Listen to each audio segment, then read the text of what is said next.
Hi, my name's Gary Lomas.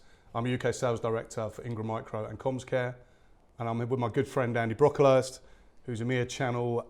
You didn't forget it as well. I've forgotten it already. Hi, my name's Gary Lomas. I'm a UK Sales Director, Ingram Micro Comms-care, and today I'm with my good friend Andy Brocklehurst, who's Director, EMEA Channel and Distribution for Cisco Meraki. Superb. Good, stop it there. Right, do you want to now roll that auto cue?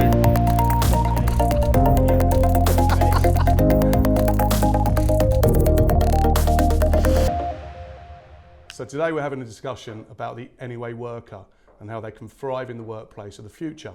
First of all, I'd like to kick off by introducing ourselves properly and our backgrounds. Believe it or not, Andy and I go back 40 years? Yeah, at least 40 years. So Andy, where did you start? You and I first met at BA Holidays. My role there, God knows how many years ago, was as a salesperson. It was, as a salesperson. So I was running the east of England as my patch. And from BA Holidays, I moved on to Canon. I was selling fax machines and photocopiers, and then progressed into telecommunications with Avaya, then Crane Telecom, and from Crane Telecom, here at Cisco. Been at Cisco now for 16 years. And what a journey. And what a journey.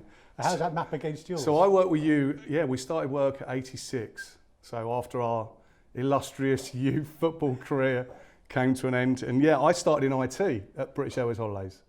So, and realised after about 7 years I wasn't very good at it. And I left and joined General Electric as a consultant, and then found myself in sales. So I've had spells at Computer Centre, Compel no longer with us, and then 13 years with Logicalis, and the last 2 years with Ingram Micro Comms-care. And here we are, 40 40 years later, talking about hybrid working. How things have changed. So Andy, office versus working from home. It's a big topic. Everybody's talking about it. People are staying put in their offices. Other people are sending everyone home. Some are coming back. There's hybrid workplaces. People are refurbing. What's going on in your world? Do you know, it's such a complex topic, and it's complex because it has so many ingredients. Now, if you look there, you've got IT that are our friends and have been clearly from our introductions for a long time, who we know intimately. But then you've got HR and you've got people. So you've got how do people feel, you've got the whole thing about mental well-being, mental health, and then finally you've got facilities. And it's like, what do you do with space? And the challenge is, whoever you speak to, they'll have a different opinion on this, because it will be, well, actually, do you know what? I just love working from home. Okay. I've just noticed this has been far easier for me. Or there's others saying, I really miss the buzz of being in a hub, of being in an office. So if you look at those three ingredients, this is why you get this complexity, and this is why you have such disparate views that are kind of, we're getting rid of real estate. Well, you've got that 50% saying, look, let's just close down offices. That's fine if you've got a lease that's just about to end. But then you've got, well, how could you better use that space? Because I think a lot of people want to maybe they just got out of practice of going to an office. So I don't know, if you want to have a little... Have you seen any form of there's some good points there which I want to touch on. Have you seen any dip in productivity since we've been at home? Well, I don't know, our numbers are on fire. Okay. And I don't know whether they're on fire because of what we provide as Meraki. It's good fire, yeah? Absolutely. Okay, it's record after record after record, month and quarters. Congratulations. Thank you, Gary. But if you look at employee productivity, for me personally, I live 60 miles away from London. Our office is in London. So I've personally got 3 hours back by not travelling into the office. Now, the commute is dead time to many people. You can get stuff done on the train, or you can get stuff done in the car, you can take calls. But I would say productivity's gone up. The bit that you lose is those kind of almost coffee machine conversations. Do you know when you used to go into the office and whiteboard? Yeah. So whilst you've gained in productivity, you may have lost some creativity and innovation. And I think those moments of something that's been a kind of a consequence of... I couldn't agree more. That's what I was chatting to our HR director a few weeks ago, and I said exactly the same. Innovation, for me, is very difficult to deliver through a remote working environment, because, there's things, people say things, you pick up on people's body language, and you then know to push on something, and you find things out about people, and you find what's really important, right? So because most often, if you think about what most meetings are now a WebEx. Yep. Could be other flavours of such yes, products, but a WebEx, and there's a topic to that meeting, so you know why you're attending. Yeah. So that's what I mean by these kind of impromptu, almost like you've bumped into somebody you haven't seen for ages, and you start co-creating. Yeah. You start there was a situation the other day in Finsbury Square, and I just bumped into a guy I hadn't seen for over a year, and we just started talking about an eco partner, and literally he showed me the dashboard they've been creating. You're going, I just wouldn't have seen that if I had not bumped into him to the office. Right. So things like that, little things like that, I think make a big difference. So you talked on well-being and mental health. So what is Cisco Meraki doing around that? Because that's such a big topic. Well, as you can imagine, as a big American company, we take this hugely seriously. I think a lot of time has been spent on making sure that it's right at the front of what we discuss as a business. So people's space, their ability to operate, their kind of their mental health is often looked into in quite a lot of detail. And then the tools are provided. How can you make sure that people feel free to express how they're feeling? And then that can express concern about maybe feeling pressured to go into an office, if we're going back onto that topic, or the isolation they perhaps feel if they're living in a studio flat in London with no outside space. Okay. So all these things are taken into, we take it very seriously at Cisco, and likewise the groups we see within Meraki doing the same. That's fantastic. So last thing then we talked about you mentioned was about physical space, and I remember my first ever meeting in Cisco Meraki, and I got met by a young lad on a skateboard, and it made me feel incredibly old. It made me realise how long I'd been in this industry, but also what it's made me realise is that things are changing. The workspace is changing. You know, we operate in, regimental banks of desks. It's not really conducive to the modern way of working, right? So what is Cisco Meraki doing around that? So if we go back to that office where the skateboarder was, and I've tried that a few times, and as you can imagine, I've fallen off. I can imagine. So I've given up on that. Yeah. But I think if you remember that office, it had lots of like hubs, because it was predominantly an inside sales organisation, which is very different from any other office we've got, which was very much field-based sales organisations like Bedfont Lakes. So it was easy because you and I are used to working remotely. That office wasn't. Most people there had to go to the office. So if you looked at it, I think 70 to 80% of the space were for fixed workers. So they're these set bays of teams. There was UKI, all the different EMEA teams around that office, and about 20 to 30% was collaboration space. Right. So what we're doing, and we're phasing this over 3 phases, is we're almost reversing that. So the collaboration space will go to 70%, maybe potentially 80%, and the pods will reduce, and we'll start taking pods out, but we'll do it in a way in which it becomes easier for people to accept, but also just to test it, to pilot it. So we'll be creating lots of informal kind of meeting areas, but also quiet spaces where you can go in and do a Meraki demo and it not be disturbing people in a collaborative working space. So the complete opposite. The other thing, if you look at what we then use maybe some spare real estate in that office, is we could potentially, and this is just an opinion, we could potentially rent that space out to another part of Cisco's business, who also want the free meals and the access to the hidden bar and the skateboarding. So flexible is key. Yep. So hybrid working, make sure the office space fits for what you're doing, but also make sure you look after your people.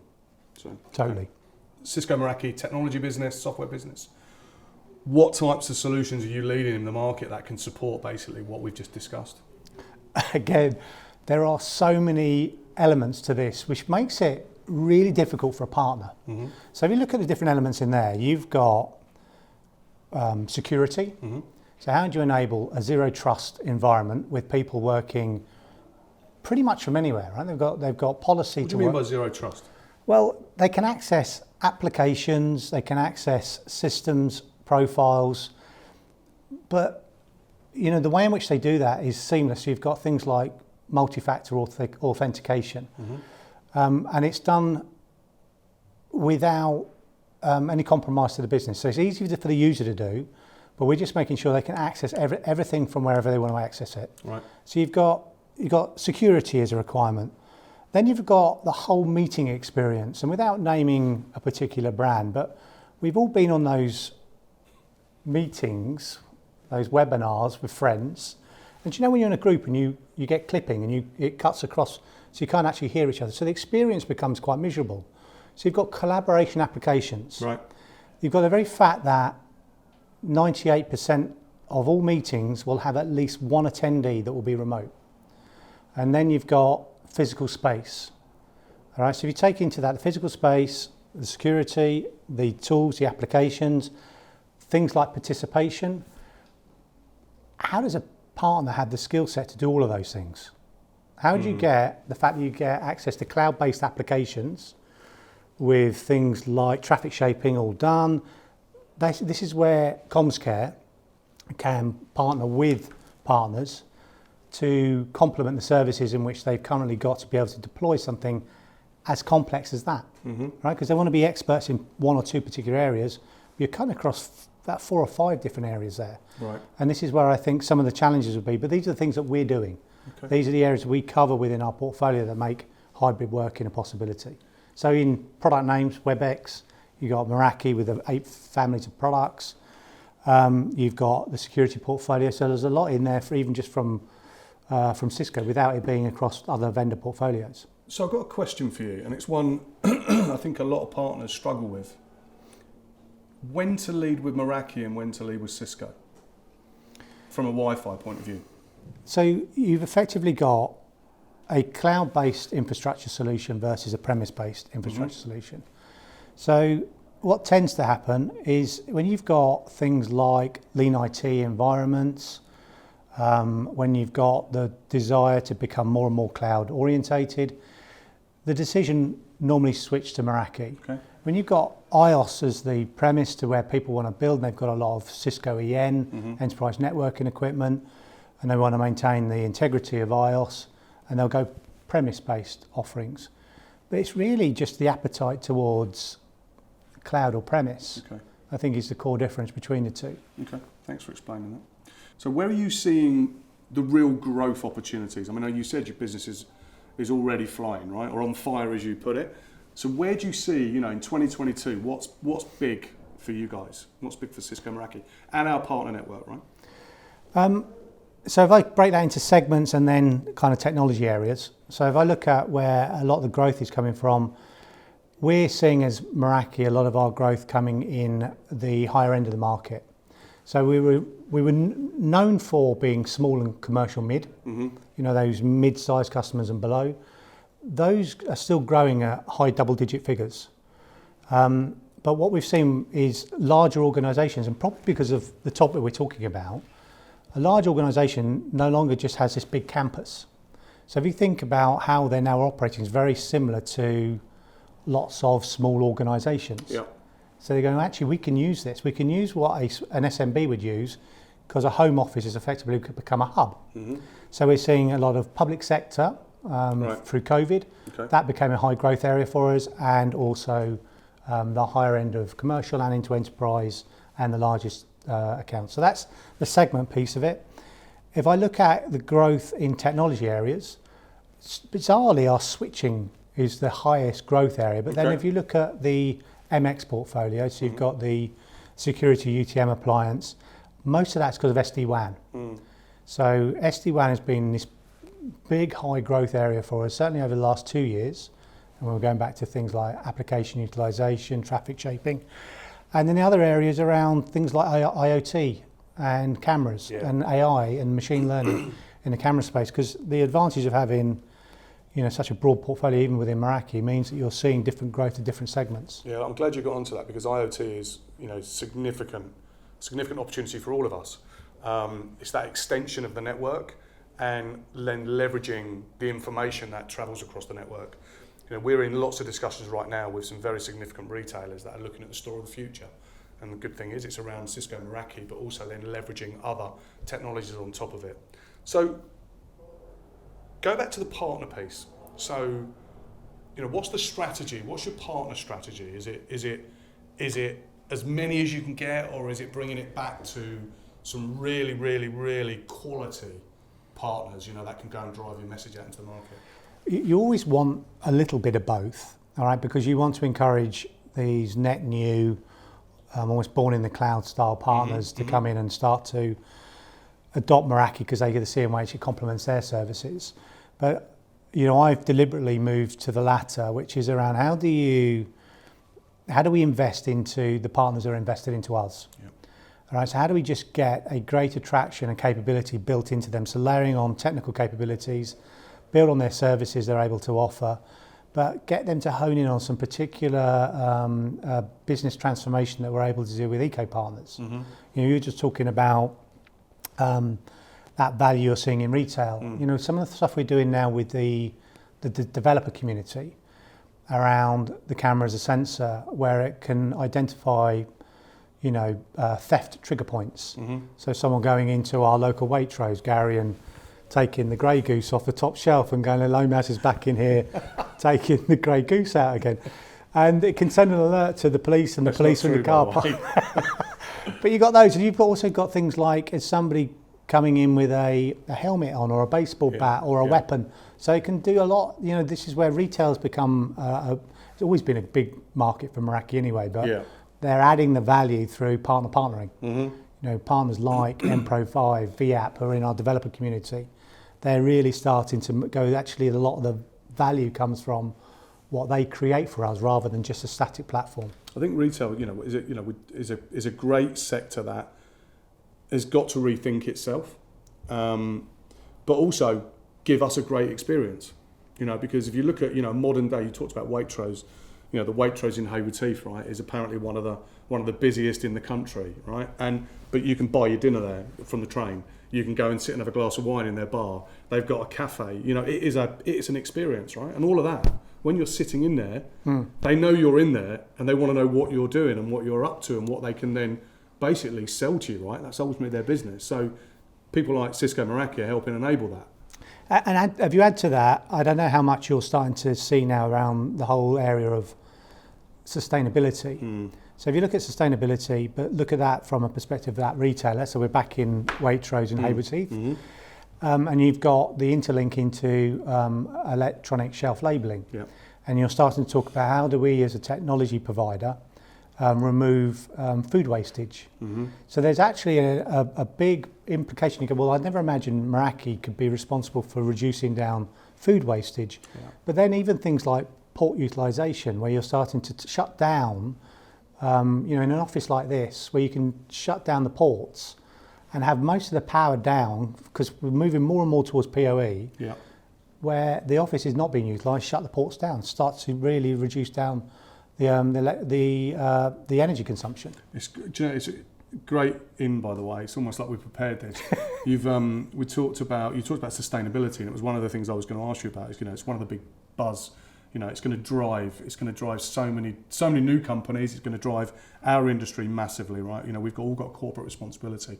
So do you see that there's ever going to be an opportunity to leverage the network that, people have invested so much money in that core network fabric, and at night, what's it doing? Totally.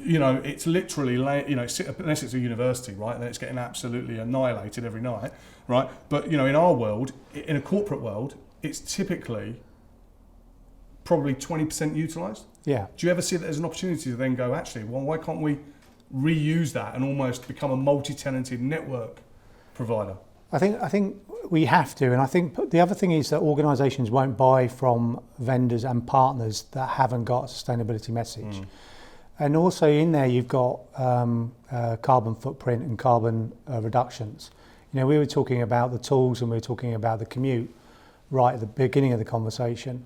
Well, they're all areas that increase carbon footprint and carbon consumption. So if you are starting to look as a business how you start to utilise tools in a different way, then you've got a much stronger, more robust sustainability message. And you're going, this is no longer, like a few years ago, it felt like it was lip service. It was like almost like a tick in the in the corporate portfolio. Now, It was the green message, wasn't it? yeah, if you can't prove it, then a business will not buy from you. You have to have the proof statements Absolutely. to show that there's sincerity around it.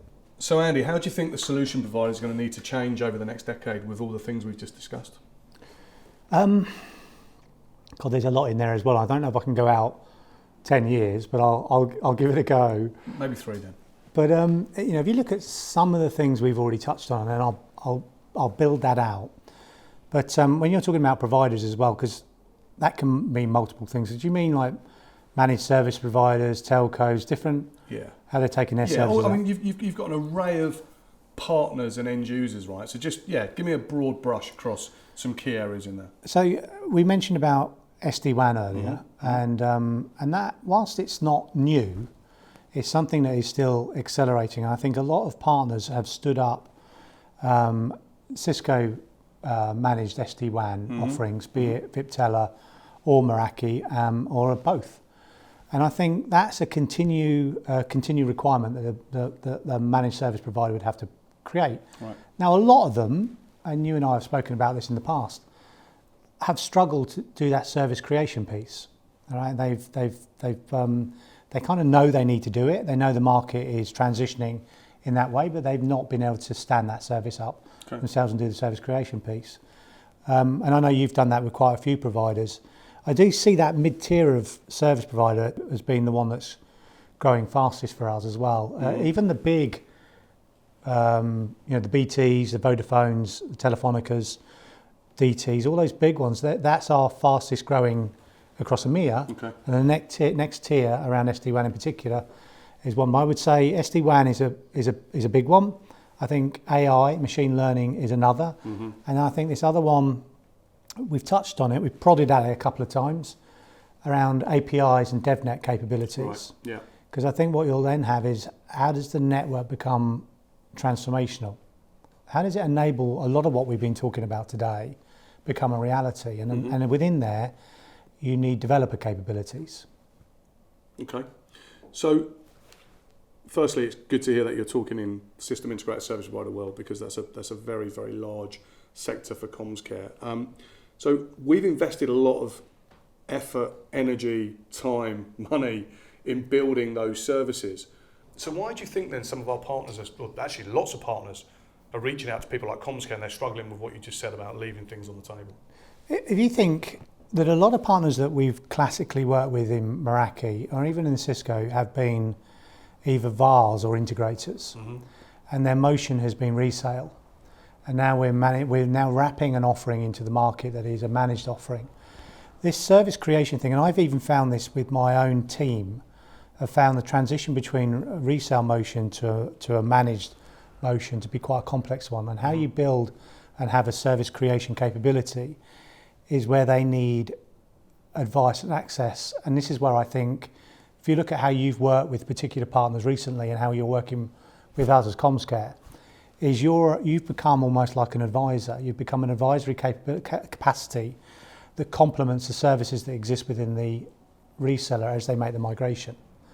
So there are loads of managed service providers, but what their managed service could be is something as basic as being a NOC, or it could be remote diagnostics. But you're starting to build something a little bit more complex than that, and managed SD-WAN is an example of that. So how do you build that? How do you make sure it's the right offering? How do you take that to market? They need someone who understands these different transitions that are taking place within technology, and that's what you deliver. That's what you offer. Thank you for that. So on to API integration and DevNet. There's been a lot of talk about it in Cisco, over the last certainly 24 months. When do you see that really cranking up, right, in terms of the partner community? It already is a massive part of what we do in Meraki. The API calls, it's a high percentage of API calls that take place across Meraki networks already today. So this isn't something that I think is going to happen. It's happened or is happening. Okay.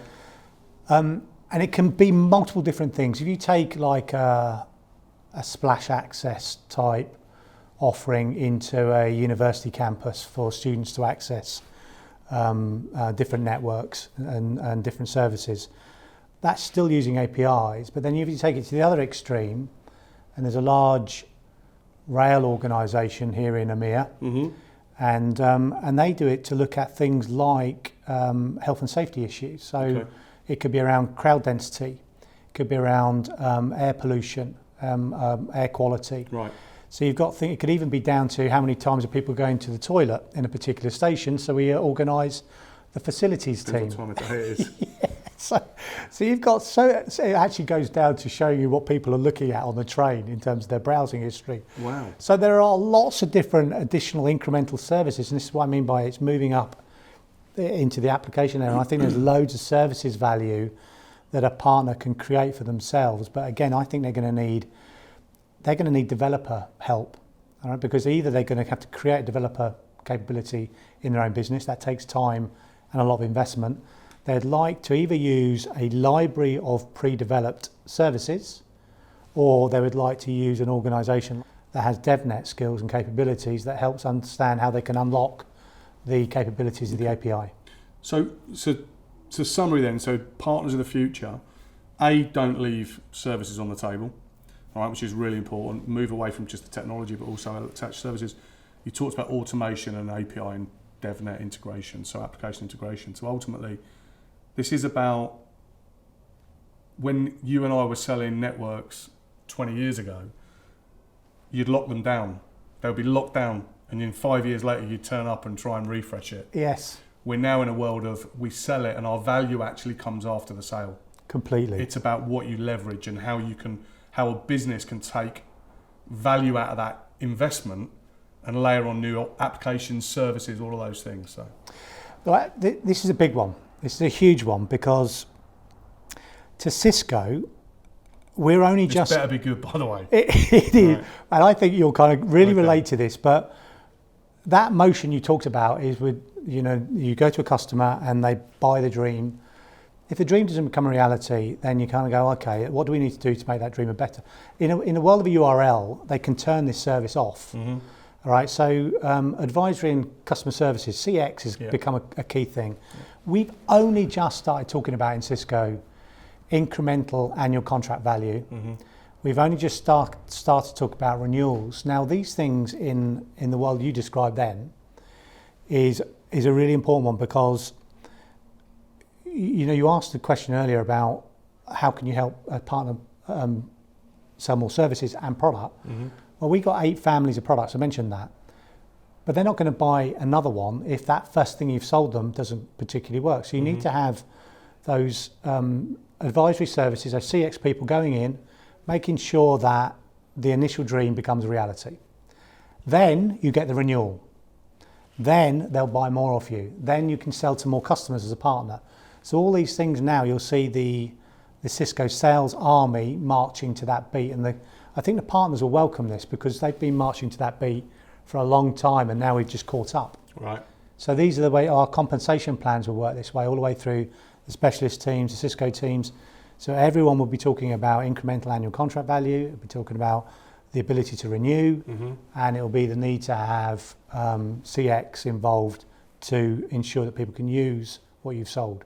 So I've got a couple of questions, right? So around that. So the first one is that incremental recurring revenue type business is going to be a challenge for a lot of people, because it's a complete mind shift change. So going on to the mind shift change, and you talked about, you and I both look after large sales teams, and it's getting that change into sales. Is all of a sudden it isn't a product anymore. It's not a product sale, it's an outcome sale. We've been talking about business outcomes forever, right? And I still genuinely believe a lot of salespeople don't actually really know what that is. No. All right. And it's even harder in our world, because we're selling to a partner community. And I'll be interested to know how you're dealing with that, because obviously Cisco and Meraki has always been very much around, right, let's make sure we're keeping that flywheel turning, right, into a very different business. But if you go back throughout what we've discussed, I've given you 3 or 4 really good examples of what I think a business outcome looks like. I gave you the rail organisation, the large rail organisation. I gave you the threat of theft within retail. We had the sustainability thing around electronic shelf labelling. So all of these things are things that these businesses care about. What you've got to look at You know, that one with the rail organisation wasn't about getting on and seeing what someone looking on their browser history. It was because if someone gets injured or killed, there's real liability around that. If you look at construction, and you can see that a scaffolder is going onto a scaffold without a harness on, that the camera can pick up, he hasn't sent an alert to the foreman. So each of these things, you've got to understand what that business is, and it is a changing conversation. You know, if you go back, we're not used to talking to facilities people. Absolutely. And we've got to completely change the shape of how an office looks and what it's used for. So skills and capabilities within the partner need to change. We've talked for years about getting outside of IT. Well, you haven't got a choice anymore. Yeah, you haven't got a choice. Absolutely. So Andy, last question. So how can Cisco Meraki accelerate partner growth with products and services? And what is a partner, by the way? Because you talked about that earlier. So let me cut that into two places. So what we're seeing is, or I should say what I'm seeing, so this is the opinion of Andy Brocklehurst. Okay. But we're seeing more and more that the provider is becoming the customer. That's a strange one for Cisco as well, is because obviously we're a very enterprise-centric business in classic Cisco. I mentioned earlier, Meraki more SMB and mid and commercial. But our DNA is heavily into enterprise. So to see that the customer has now become the provider means that a lot of changes have to take place within our own business. Right. The way in which we even build product has to be very provider centric. Okay. All right, because they need to offer different services. But if you haven't got the provider to build the service off the back of your offering, they're effectively the people that take that service to market. Right, so it has to be, the decision is they're building it. More and more is moving towards managed offerings. Interesting. In many different wrappers. If they don't go with a Meraki offering, we're reducing the likelihood of success when it comes to the customer side. So we definitely have to make sure that we view the provider as the customer. Okay. All right, and that's a subtle shift. Some people struggle with it. I think it's fairly obvious to me because more and more providers, I've talked about the growing share of the large telcos in particular. Absolutely, yeah. And then the other side of that question was how do they make more services from that? Well, we've covered on that in a few different areas, but I've talked about that CX element, all right, that customer experience. How do we make sure the customer experience? So they need a CX capability, all right, because a lot of the services, if you think how many people we've brought into Cisco as CX, you would think that the partner will be really well placed to build a partner-orientated customer experience part of their business.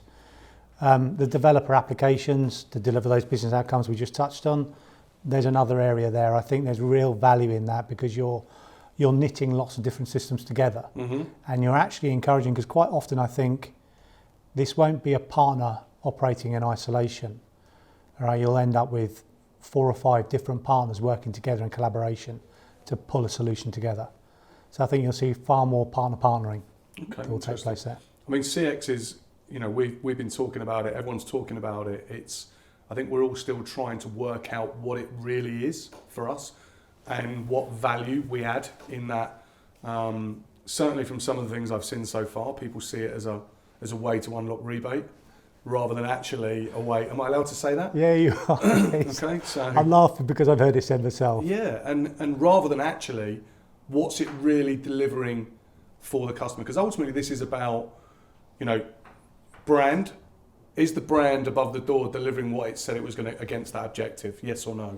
Now, what else can we help you? And you've talked about layering in more and more services on top of that initial sale.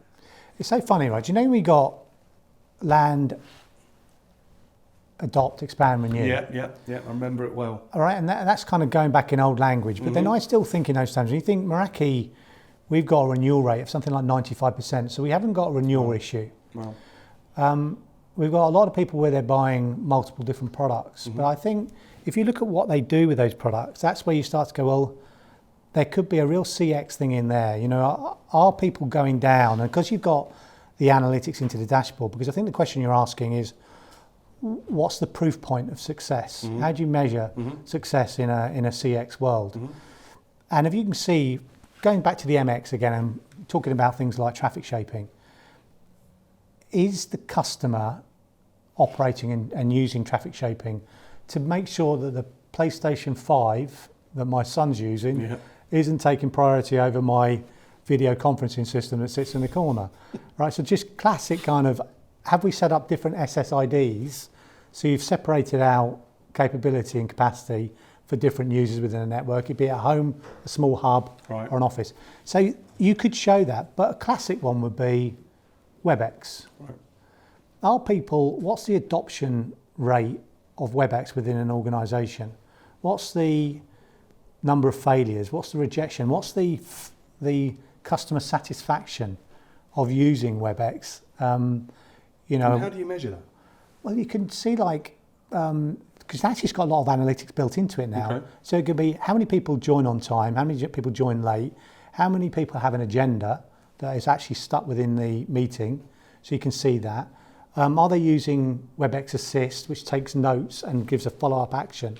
So there's lots of things to show whether or not someone's adopting the technology in the way in which it was sold as the dream. Mm.